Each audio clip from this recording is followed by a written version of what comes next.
Riverada kafein kelganmizni, bizlarni bilasizlar, bor ketib tashimizni, mazasini ko'ramiz.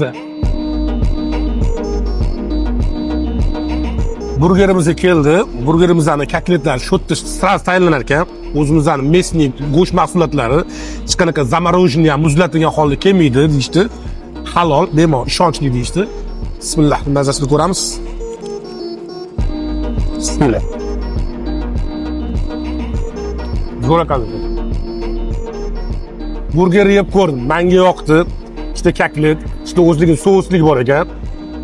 Endi bittaga bemalol to'yaman men. Ko'pchilikni bilmadim. Menimcha mazasi shirinligi uchun ikkita yeb qo'yishinglar ham mumkin. Narx 58 ming so'mdan. Narxiga arziydiligi. Sizlarga ham tavsiya qilaman. Kelasizlar, yeb ko'rasizlar, komment o'zinglarning izohinglarni qoldirasizlar. Like, podpiskani ayamanglar. Salomat bo'linglar.